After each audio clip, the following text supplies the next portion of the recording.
उम्मीद का सफर। एक वसी समंदर में जहां नीला पानी आसमान से मिलता था, एक खूबसूरत जहाज उम्मीद का सफर अपनी मंजिल की तरफ बढ़ रहा था। उस पर सवार मुसाफिर खुशगवार सफर का लुत्फ उठा रहे थे। अचानक आसमान का रंग बदलने लगा। गहरे बादल छा गए और समंदर की लहरें बेचैन हो गईं। एक खौफनाक तूफान तेजी से करीब आ रहा था। जहाज तूफान की जद में आ गया। तेज हवाएं चलने लगी और ऊंची लहरें जहाज से टकराने लगी। कैप्टन जावेद ने फौरी तौर पर मदद के लिए पैगाम भेजा।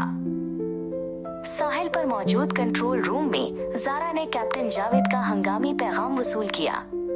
उसने फौरन इमदादी कार्रवाई शुरू करने का हुक्म दिया। एक ताकतवर इमदादी टीम छोटी कश्तियों और हेलीकॉप्टरों के साथ तेजी से तूफानी समंदर की तरफ रवाना हुई।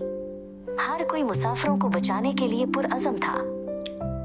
इमदादी टीम जहाज तक पहुंच गई। लहरें अब भी ऊंची थीं, लेकिन बचाव करने वाले बहादुरी से काम कर रहे थे। उन्होंने एक एक करके मुसाफिरों को जहाज से निकालना शुरू किया। कैप्टन जावेद ने आखिरी मुसाफिर के साथ जहाज छोड़ा। सबको बचा लिया गया था। साहिल पर जारा ने इत्मीनान का सांस लिया। जैसे ही आखिरी मुसाफिर को बचाया गया, उम्मीद का सफर धीरे धीरे गहरे पानियों में डूबने लगा। ये एक अलमनाक मंजर था, मगर सबकी जानें बच गई थीं। उम्मीद का सफर समंदर की गहराइयों में हमेशा के लिए आराम करने लगा। ये अब एक यादगार बन गया था, एक कहानी जो समंदर की ताकत और इंसानियत की